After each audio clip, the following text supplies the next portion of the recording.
Praise the Lord. ദൈവനാമത്തിന് മഹത്വമുണ്ടാകട്ടെ. ഇന്നത്തെ നമ്മുടെ വചനചിന്തയ്ക്കായി റോമർക്ക് എഴുതിയ ലേഖനം 1-ാം അധ്യായം 5-ാമത്തെ വാക്യം. ജഡം സംബന്ധിച്ച് ദാവീദിന്റെ സന്തതിയിൽ നിന്ന് ജനിക്കുകയും മരിച്ചിട്ട് ഉയർത്തെഴുന്നേൽക്കുകയാൽ വിശുദ്ധിയുടെ ആത്മാവ് സംബന്ധിച്ച് ദൈവപുത്രൻ എന്ന് ശക്തിയോടെ നിർണയിക്കപ്പെടുകയും ചെയ്ത നമ്മുടെ കർത്താവായ യേശുക്രിസ്തു തന്നെ. ഈ വചനം നമ്മോട് പറയുന്ന ഒരു വലിയ ആത്മീയ സത്യമുണ്ട്. യേശുക്രിസ്തു ദൈവപുത്രനാണെന്ന് ശക്തിയോടെ വെളിപ്പെട്ടത് അവിടുത്തെ പുനരുദ്ധാനത്തിലൂടെയാണ്.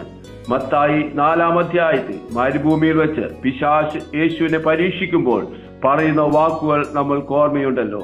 നീ ദൈവപുത്രനാണെങ്കിൽ ഈ കല്ല് അപ്പമാക്കി മാറ്റുക. പിശാചിന്റെ ആഗ്രഹം പിതാവിന്റെ ഹിതത്തിൽ നിന്നും യേശുവിനെ വീഴിക്കുക എന്നതായിരുന്നു.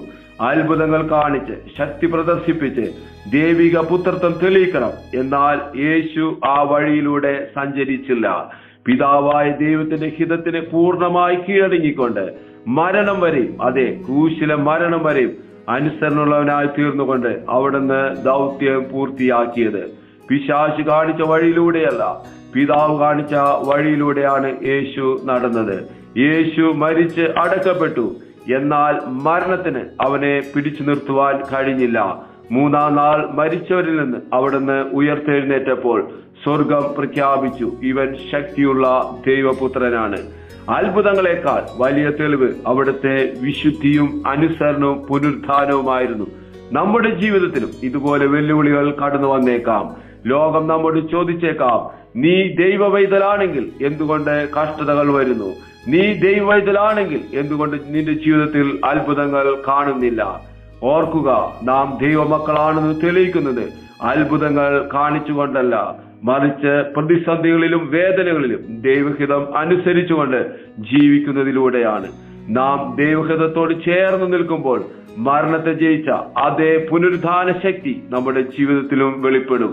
ഈ വലിയ പ്രത്യാശയോടെ നമുക്ക് ഒരുമിച്ച് ഈ പ്രഭാതത്തിൽ പ്രാർത്ഥിക്കാം. സ്വർഗീയ പിതാവേ, ഞങ്ങൾ ഒരുമിച്ച് പ്രാർത്ഥിക്കുന്നു. ഈ പ്രഭാതത്തിൽ ഞങ്ങളെ കേൾപ്പിച്ച നല്ല ദൈവികാലോചനയ്ക്കായി ഞങ്ങൾ സ്തോത്രം ചെയ്യുന്നു. അങ്ങയുടെ പുത്രനായ യേശുക്രിസ്തു കാണിച്ചിരുന്ന അനുസരണത്തിന്റെ പാതയിൽ നടപ്പാൻ ഞങ്ങളെ സഹായിക്കണമേ എന്ന് പ്രാർത്ഥിക്കുന്നു.